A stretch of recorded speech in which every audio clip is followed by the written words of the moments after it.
Dear students, നമ്മുടെ financial അക്കൗണ്ടിങ്ങിൻ്റെ 4th മൊഡ്യൂളാണ് financial statement of joint stock companies എന്ന് പറയുന്ന 4th മൊഡ്യൂളാണ് നമ്മളിപ്പോൾ പഠിച്ചുകൊണ്ടിരിക്കുന്നത്. അതിൽ നമ്മുടെ പ്രീവിയസ് ക്ലാസ്സിൽ നമ്മൾ കുറേ ഐറ്റംസിൻ്റെ കുറേ ട്രീറ്റ്മെൻറ്റ്സ് ഒക്കെയാണ് പറഞ്ഞുകൊണ്ടിരുന്നത്. ഇൻകം ടാക്സ് എന്താന്ന് പറഞ്ഞു. ഇൻകം ടാക്സിൽ തന്നെ അതിൻ്റെ 2 കോമ്പണൻസ് ആണ് കറണ്ട് ടാക്സും ഡെഫേർഡ് ടാക്സും. അപ്പോൾ എന്താണ് കറണ്ട് ടാക്സ് എന്ന് പറഞ്ഞു, എന്താണ് ഡെഫേർഡ് ടാക്സ് എന്ന് പറഞ്ഞു. ദെൻ അതുപോലെ തന്നെ കറണ്ട് ടാക്സിൻ്റെ അണ്ടറിൽ വരുന്ന കറണ്ട് ടാക്സ് അസറ്റ് എന്താണ്, കറണ്ട് ടാക്സ് ലയബിലിറ്റി എന്താണ്, ദെൻ അതേപോലെ ഡെഫേർഡ് ടാക്സിൻ്റെ അണ്ടറിൽ വരുന്ന ഡെഫേർഡ് ടാക്സ് അസറ്റ് എന്താണ്, ഡെഫേർഡ് ടാക്സ് ലയബിലിറ്റി എന്താണെന്ന് പറഞ്ഞു. അതിൻ്റെ രണ്ടിൻ്റെയും ജേണൽ എൻട്രീസ് അതെങ്ങനെയാണ് ട്രീറ്റ് ചെയ്യുന്നത്, അതിൻ്റെ ജേണൽ എൻട്രീസ് പറഞ്ഞു. ഇനി നമ്മൾ സ്റ്റാർട്ട് ചെയ്യുന്നത് അഡ്വാൻസ് പേയ്മെന്റ് ഓഫ് ടാക്സ് എന്ന് പറയുന്ന അടുത്ത ഹെഡിങ് ആണ്. ഇതെല്ലാം കണ്ടിന്യൂവേഷൻ ആണ്. നമ്മൾ ജോയിന്റ് സ്റ്റോക്ക് കമ്പനീസിന്റെ ഫിനാൻഷ്യൽ സ്റ്റേറ്റ്മെന്റ്സ്, അതായത് ബാലൻസ് ഷീറ്റും പ്രോഫിറ്റ് ആൻഡ് ലോസ് അക്കൗണ്ട് ഒക്കെ പ്രിപ്പയർ ചെയ്യുമ്പോൾ അതിൽ ഒരുപാട് ടേംസുകൾ അല്ലെങ്കിൽ ഒരുപാട് ഐറ്റംസ് നമുക്ക് കാണാം. അപ്പോൾ അത് ഓരോന്നും എന്താണ്, അല്ലെങ്കിൽ അതിൻ്റെ ജേണൽ എൻട്രി എങ്ങനെയാണ് എഴുതേണ്ടത്, അത് ബാലൻസ് ഷീറ്റിലാണോ കാണിക്കേണ്ടത്, അല്ലെങ്കിൽ പ്രോഫിറ്റ് ആൻഡ് ലോസ് അക്കൗണ്ടിലാണോ കാണിക്കേണ്ടത്, അസറ്റ് ആണോ ലയബിലിറ്റി ആണോ, അല്ലെങ്കിൽ ഇൻകം ആണോ എക്സ്പെൻസ് ആണോ, അത് ആഡ് ചെയ്യേണ്ടതാണോ ലെസ് ചെയ്യേണ്ടതാണോ, ഇങ്ങനെയൊക്കെയുള്ള കുറേ കാര്യങ്ങൾ നമ്മൾ പറയണത്. അപ്പോൾ ഒരു കണ്ടിന്യൂവേഷൻ ആണ്, ലാസ്റ്റ് ക്ലാസ്സിൽ പറഞ്ഞു നിർത്തിയതിൻ്റെ ബാക്കി എന്നുള്ള രീതിയിലാണ്. Okay, advance payment of tax. കമ്പനികൾക്ക് അവരുടെ ഒരു വർഷത്തെ ഇൻകം ടാക്സ് ഈ വർഷം ഇത്രയായിരിക്കും എന്ന് പറഞ്ഞ് അത് എസ്റ്റിമേറ്റ് ചെയ്ത് അത് അഡ്വാൻസ് ആയി പേ ചെയ്യാനുള്ള റൈറ്റ് ഉണ്ട്. So companies are required to pay advance tax. അവർക്ക് എന്ത് ചെയ്യാൻ പറ്റും, അവരുടെ ഇൻകം ടാക്സ് എസ്റ്റിമേറ്റ് ചെയ്ത് എസ്റ്റിമേറ്റഡ് ഇൻകം ടാക്സിന്റെ മീതെ അഡ്വാൻസ് ആയിട്ട് മുൻകൂട്ടി ടാക്സ് പേ ചെയ്യാനുള്ള റൈറ്റ് ഉണ്ട്. അപ്പൊ അത്തരത്തിൽ മുൻകൂട്ടി അല്ലെങ്കിൽ അഡ്വാൻസ് ആയിട്ട് ടാക്സ് പേ ചെയ്യുമ്പോൾ അതിന്റെ ജേണൽ എൻട്രി ആണ് ഇവിടെ തന്നിട്ടുള്ളത്. ജേണൽ എൻട്രി എന്ന് പറയുന്നത് advance tax account debtor to bank. Advance tax account debtor to bank എന്നുള്ളതാണ് ജേണൽ എൻട്രി. ഇനി ട്രയൽ ബാലൻസിലാണ് ഈ അഡ്വാൻസ് ടാക്സ് അപ്പിയർ ചെയ്യണത് എന്നുണ്ടെങ്കിൽ അത് ഡെബിറ്റ് സൈഡിലായിരിക്കും. അതേപോലെ ബാലൻസ് ഷീറ്റിൽ advance payment of tax balance ഷീറ്റിൽ നമ്മൾ എവിടെ കാണിക്കുക, നമ്മുടെ കറണ്ട് അസറ്റ് എന്ന് പറയുന്ന ഹെഡിങ്ങിൽ സബ് ഹെഡ് ആയിട്ട് വരുന്നതാണ് കറണ്ട് ലോൺസ് ആൻഡ് അഡ്വാൻസസ് എന്നുള്ളത്. അപ്പോൾ ബാലൻസ് ഷീറ്റിൽ കറണ്ട് അസറ്റിൽ കറണ്ട് ലോൺസ് ആൻഡ് അഡ്വാൻസസ് എന്ന് പറയുന്ന സബ് ഹെഡിലാണ് അഡ്വാൻസ് പേയ്മെന്റ് ഓഫ് ടാക്സ് എന്ന് പറയുന്ന ഐറ്റം വരണത്. ട്രയൽ ബാലൻസിൽ ഡെബിറ്റ് സൈഡിലുമാണ് കാണിക്കുക. അപ്പോൾ advance payment of tax clear ആയി എന്ന് വിചാരിക്കുന്നു. കമ്പനികൾക്ക് മുൻകൂട്ടി അഡ്വാൻസ് ആയിട്ട് ടാക്സ് പേ ചെയ്യാം. അതിന്റെ ജേണൽ എൻട്രിയാണ് പറഞ്ഞത്. ബാലൻസ് ഷീറ്റിൽ അസറ്റ് സൈഡിൽ കറണ്ട് അസറ്റിൽ കറണ്ട് ലോൺസ് ആൻഡ് അഡ്വാൻസസിലും കാണിക്കുന്നു. ട്രയൽ ബാലൻസിൽ ഡെബിറ്റ് സൈഡിലും നമ്മൾ കാണിക്കുന്നു. ഇനി നെക്സ്റ്റ് ഐറ്റം വന്നിട്ട് provision for taxation. Provision for taxation എന്ന് പറയുന്നത് ഇത്രയാണ്: income tax payable is on the basis of income and during the previous year. Income tax department will complete assessment long time after the close of accounting year. അതായത് ഒരു accounting year, ഒരു particular accounting year അവസാനിക്കുമ്പോഴാണ് income tax department assessment നടത്തുക. എത്രയായിരുന്നു ഇപ്പോൾ 2020 tax നമ്മൾ കൊടുക്കുക 2021 കാരണം 2020 കഴിഞ്ഞിട്ടാണ് അവർക്ക് എത്ര ഇൻകം ഉണ്ട് അല്ലെങ്കിൽ എത്ര എക്സ്പെൻസ് ഉണ്ട് അതെല്ലാം ട്രീറ്റ് ചെയ്ത് അതിനെല്ലാം ഫൈനലൈസ് ചെയ്ത് അവരുടെ പ്രോഫിറ്റ്, ടാക്സബിൾ പ്രോഫിറ്റ് കണ്ടെത്തി അതിൻ്റെ മീത കമ്പനിയുടെ ടാക്സ് വാങ്ങുക. സോ ഒരു അക്കൗണ്ടിങ് ഇയർ അവസാനിക്കുമ്പോൾ, അതായത് 2020 ടാക്സ് 2021 കൊടുക്കും, 2021 ടാക്സ് 2021 ഒരു അക്കൗണ്ടിങ് പീരീഡ് കഴിഞ്ഞ് 2022 കൊടുക്കും. അങ്ങനെയാണ് പോവുക അല്ലേ. അപ്പോൾ ഒരു ഇൻകം ടാക്സ് ഡിപ്പാർട്ട്മെന്റ് ഒരു കമ്പനിയുടെ അസസ്മെന്റ് നടത്തുക.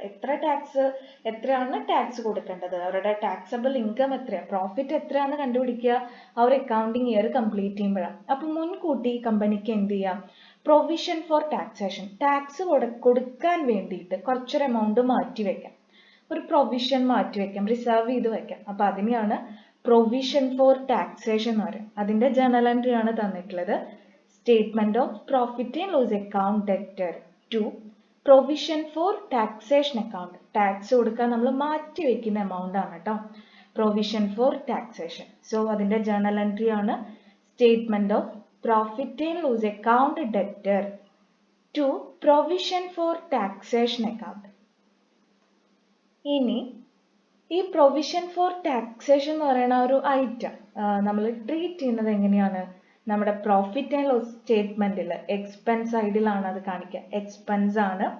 ദെൻ നമ്മുടെ ബാലൻസ് ഷീറ്റിൽ ലാബിലിറ്റി സൈഡിൽ അതിന്റെ ലാബിലിറ്റി സൈഡിൽ സബ് ഹെഡ് ആയിട്ട് വരുന്നതാണ് പ്രൊവിഷൻസ് എന്ന് പറയുന്നത് കറണ്ട് ലാബിലിറ്റിയിൽ. അപ്പോൾ ആ ഒരു ഭാഗത്താണ് പ്രൊവിഷൻ ഫോർ ടാക്സേഷൻ കാണിക്കുക.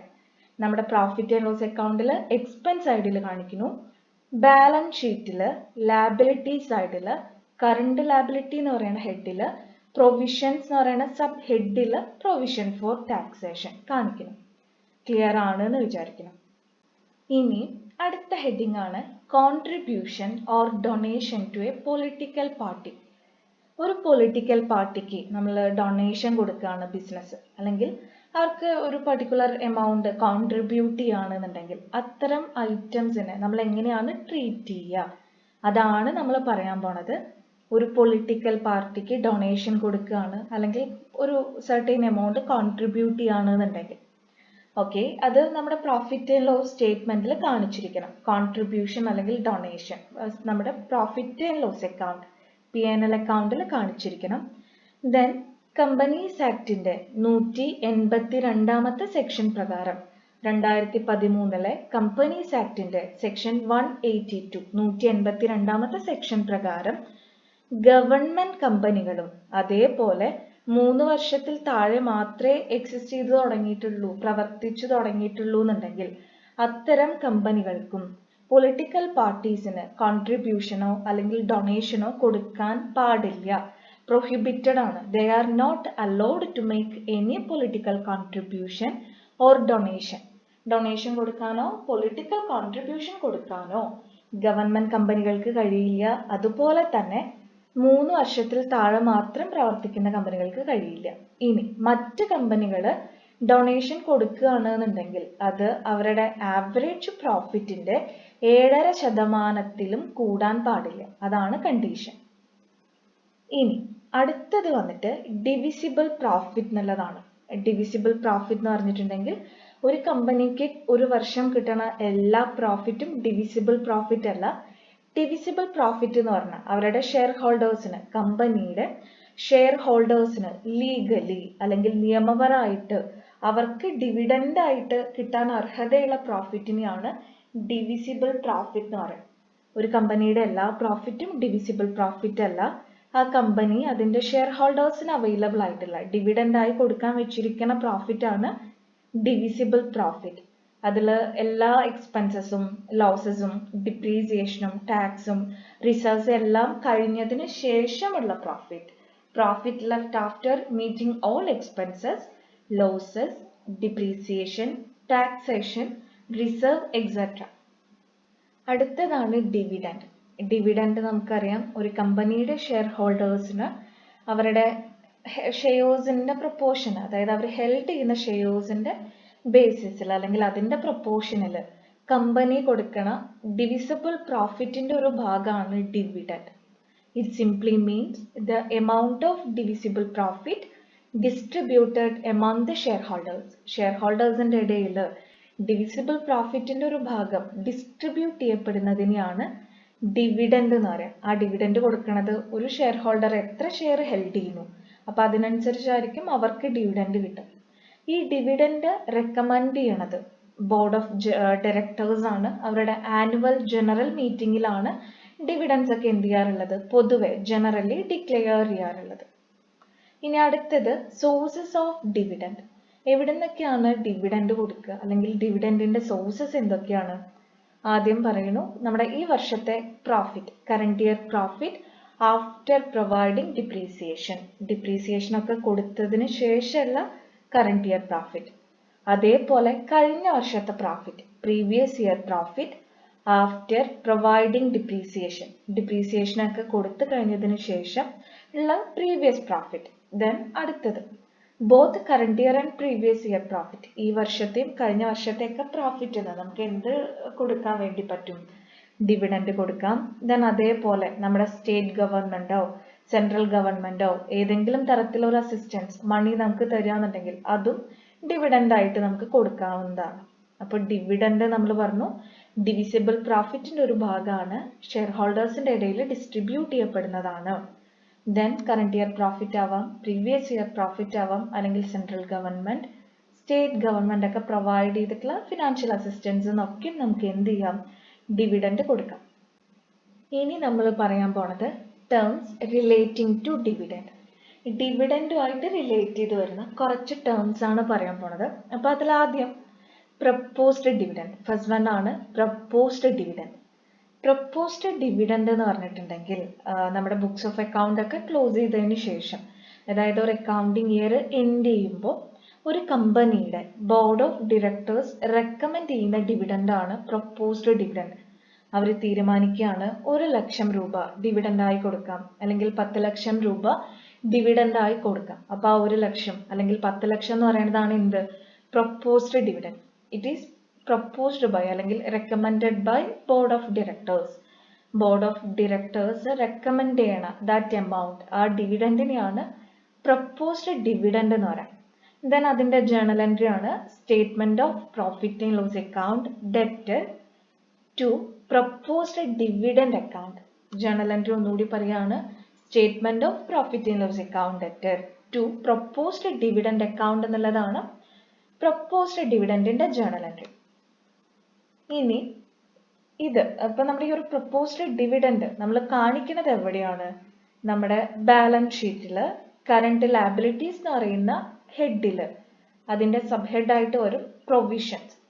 സോ ആ ഒരു ഹെഡിലാണ് എന്ത് കാണിക്കുക, പ്രപ്പോസ്ഡ് ഡിവിഡൻഡ് കാണിക്കാം. നമ്മുടെ ലയബിലിറ്റി സൈഡില് കറണ്ട് ലയബിലിറ്റി എന്ന് പറയുന്ന ഹെഡില് അതർ കറണ്ട് ലയബിലിറ്റീസ് അല്ലെങ്കിൽ provisions in other current liabilities എന്ന് പറയുന്ന സബ് ഹെഡിലാണ് എന്ത് നമ്മൾ ഡിസ്ക്ലോസ് ചെയ്യണത് അല്ലെങ്കിൽ എന്ത് നമ്മൾ കാണിക്കണത്, പ്രപ്പോസ്ഡ് ഡിവിഡൻഡ് കാണിക്കാം. നമ്മുടെ പ്രോഫിറ്റ് ആൻഡ് ലോസ് അക്കൗണ്ടിലോ നമ്മുടെ സർപ്ലസ് എന്ന് പറയുന്ന അല്ലെങ്കിൽ ആ ഒരു ഹെഡിലാണ് വരിക. സർപ്ലസസ് എന്ന് പറയുന്ന സബ് ഹെഡിലാണ് പ്രോഫിറ്റ് ആൻഡ് ലോസ് സ്റ്റേറ്റ്മെന്റിൽ പ്രപ്പോസ്ഡ് ഡിവിഡൻഡ് കാണിക്കാം. ഇനി അടുത്തതാണ് ഇന്ററിം ഡിവിഡൻഡ്. ഇന്ററിം ഡിവിഡൻഡ് നമ്മൾ ഓൾറെഡി ക്ലാസ്സിൽ പറഞ്ഞിട്ടുണ്ട്. ഇന്ററിം മീൻസ് എന്താണ്, ഇടക്കാല ഡിവിഡൻഡ് അല്ലേ. അതായത് ഇൻ ബിറ്റ്വീൻ 2 ആനുവൽ ജനറൽ മീറ്റിംഗ്സിന്റെ ഇൻ ബിറ്റ്വീൻ ഇടയിൽ ഡിക്ലെയർ ചെയ്യപ്പെടുന്ന ഡിവിഡൻഡ് ആണ് ഇന്ററിം ഡിവിഡൻഡ്. ഒരു വർഷത്തിന്റെ മിഡിലിൽ പകുതി വെച്ച് ഒരു ഡിവിഡൻഡ് ഡിക്ലെയർ ചെയ്യാന്നുണ്ടെങ്കിൽ അത്തരം ഡിവിഡൻഡ് ആണ് ഇന്ററിം ഡിവിഡൻഡ്. ഒരു കമ്പനിയുടെ ബോർഡ് ഓഫ് ഡയറക്ടേഴ്സ് തന്നെയാണ് ഇന്ററിം ഡിവിഡൻഡും ഡിക്ലെയർ ചെയ്യുന്നത്. ഇന്ററിം ഡിവിഡൻഡിന്റെ ജേണൽ എൻട്രി ആണ് താഴെ തന്നിട്ടുള്ളത്. Interim dividend account debtor to bank account, അതാണ് ജേണൽ എൻട്രി. ഇനി അടുത്തത് തേർഡ് വൺ ആണ് ഫൈനൽ ഡിവിഡൻഡ്. ഫൈനൽ ഡിവിഡൻഡ് എന്ന് പറഞ്ഞാൽ നമ്മൾ ഫൈനലി ഇത്ര എമൗണ്ട് കൊടുക്കാം. ഇപ്പൊ ആദ്യം നമ്മൾ എന്ത് ചെയ്തു, പ്രപ്പോസ്ഡ് ടു പേ 10 ലക്ഷം അല്ലെങ്കിൽ 1 ലക്ഷമാണ് ഡിവിഡൻഡ് കൊടുക്കാം എന്ന് പ്രപ്പോസ് ചെയ്തു. പക്ഷെ അത്രയും എമൗണ്ട് കൊടുക്കണം എന്നില്ല. അപ്പോൾ 1 ലക്ഷം രൂപ കൊടുക്കാൻ തീരുമാനിച്ചു. പക്ഷെ ഫൈനലി എല്ലാം ഇത് കഴിഞ്ഞു വന്നപ്പോൾ നമ്മൾ 80,000 കൊടുക്കുന്നുള്ളൂ എന്നുണ്ടെങ്കിൽ ഫൈനൽ ഡിവിഡൻഡ്, ഷെയർ ഹോൾഡേഴ്സിന് വേണ്ടി മാറ്റി വെച്ചിട്ടുള്ള ഒരു ഫൈനൽ ഡിവിഡൻഡ് ഡിക്ലെയർ ചെയ്യപ്പെടുന്നതാണ് എന്ത്, ഫൈനൽ ഡിവിഡൻഡ് എന്ന് പറയുന്നത്, ഷെയർ ഹോൾഡേഴ്സിന് കിട്ടാൻ പോണത്. ഇനി അൺക്ലെയിംഡ് ഡിവിഡൻഡ്, ഫോർത്ത് വൺ ആണ് അൺക്ലെയിംഡ് ഡിവിഡൻഡ്. അൺക്ലെയിംഡ് ഡിവിഡൻഡ് എന്ന് പറഞ്ഞാൽ ഷെയർ ഹോൾഡേഴ്സ് ഇതുവരെ ക്ലെയിം ചെയ്തിട്ടില്ല, അവർ വാങ്ങിയിട്ടില്ലാത്ത ഡിവിഡൻഡ് ആണ് അൺക്ലെയിംഡ് ഡിവിഡൻഡ്. അത് 30 ഡേയ്സിന്റെ ഉള്ളിൽ, അതായത് ഡിവിഡൻഡ് ഇപ്പോൾ 1 ലക്ഷം കൊടുക്കാം 10 ലക്ഷം കൊടുക്കാം എന്നൊക്കെ പറഞ്ഞ് ഡിക്ലെയർ ചെയ്തതിന് ഒരു 30 ദിവസത്തിന്റെ ഉള്ളിൽ നമ്മൾ എന്ത് ചെയ്യണം, ഡിവിഡൻഡ് കൊടുത്തു തീർക്കണം. ഒരു ഷെയർ ഹോൾഡർ അദ്ദേഹത്തിന്റെ ഡിവിഡൻഡ് വാങ്ങിയിട്ടില്ല എന്നുണ്ടെങ്കിൽ വിത്തിൻ 30 ഡേയ്സ് ഡിവിഡൻഡ് ഡിക്ലെയർ ചെയ്ത് 30 ദിവസത്തിന്റെ ഉള്ളിൽ നമ്മൾ കൊടുക്കണം. ഇനി ആ 30 ദിവസത്തിന്റെ ഉള്ളിൽ നമുക്ക് കൊടുക്കാൻ കഴിഞ്ഞില്ല എന്നുണ്ടെങ്കിൽ അല്ലെങ്കിൽ അവർ അത് വാങ്ങിയിട്ടില്ല എന്നുണ്ടെങ്കിൽ അത്തരം ഡിവിഡൻഡിനെ പറയുന്ന പേരാണ് അൺപെയ്ഡ് ഡിവിഡൻഡ്. അപ്പോൾ അൺക്ലെയിംഡ് എന്ന് പറഞ്ഞാൽ അവർ ഇതുവരെ ക്ലെയിം ചെയ്തിട്ടില്ല, അത് 30 ദിവസത്തിന്റെ ഉള്ളിൽ കൊടുക്കണം. ഇനി ആഫ്റ്റർ 30 ഡേയ്സും പെൻഡിങ് ആണ് എന്നുണ്ടെങ്കിൽ അതിനെയാണ് അൺപെയ്ഡ് ഡിവിഡൻഡ് എന്ന് നമ്മൾ പറയാം.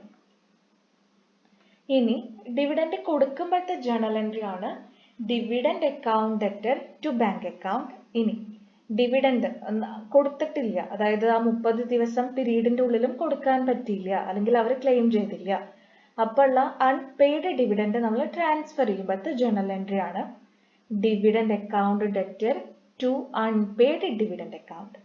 ഇനി അടുത്ത ഹെഡിങ് കോർപ്പറേറ്റ് ഡിവിഡൻഡ് ടാക്സ്. ഇത് ഓൾറെഡി നമ്മുടെ ക്ലാസ്സിൽ ഡിസ്കസ് ചെയ്തിട്ടുള്ളതാണ്. കോർപ്പറേറ്റ് ഡിവിഡൻഡ് ടാക്സ് അതിന്റെ പ്രോബ്ലം വർക്ക്ഔട്ട് ചെയ്തിട്ടുള്ളതാണ്.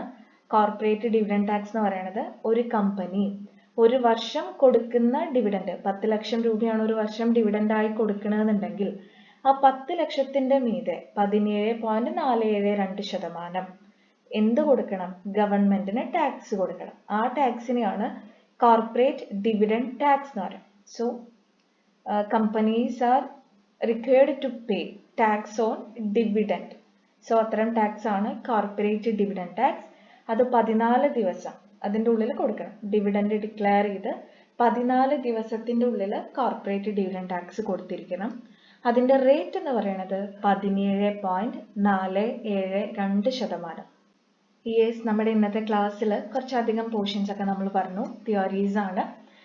ടാക്സിൻ്റെ അഡ്വാൻസ് പേയ്മെൻറ്റ് എന്താ പറഞ്ഞു, അത് ട്രയൽ ബാലൻസിൽ എവിടെ കാണിക്കും, ബാലൻസ് ഷീറ്റിൽ എവിടെ കാണിക്കും, അതിൻ്റെ ജേണൽ എൻട്രി എന്താ പറഞ്ഞു, പ്രൊവിഷൻ ഫോർ ടാക്സേഷൻ പറഞ്ഞു, ഒരു പൊളിറ്റിക്കൽ പാർട്ടിക്ക് കോൺട്രിബ്യൂഷൻ അല്ലെങ്കിൽ ഡൊണേഷൻ കൊടുക്കുമ്പോൾ എങ്ങനെയാണെന്ന് പറഞ്ഞു, divisible profit, dividend, then proposed dividend എന്താ, ഇൻറ്ററിം ഡിവിഡൻഡ് എന്താ, ഫൈനൽ ഡിവിഡൻഡ് എന്താ, അൺക്ലെയിംഡ് ഡിവിഡൻഡ് എന്താ, കോർപ്പറേറ്റ് ഡിവിഡൻഡ് ടാക്സ് എന്താ, ഇങ്ങനെയുള്ള എല്ലാ കാര്യങ്ങളും പറഞ്ഞു. അപ്പോൾ നോട്ട്സുകളെല്ലാം പ്രോപ്പറായിട്ട് എഴുതിയെടുക്കുക, വീഡിയോസ് കാണുക, നിങ്ങൾക്ക് എന്തെങ്കിലും ഡൗട്ട്സ് ഉണ്ടെങ്കിൽ ചോദിക്കാം.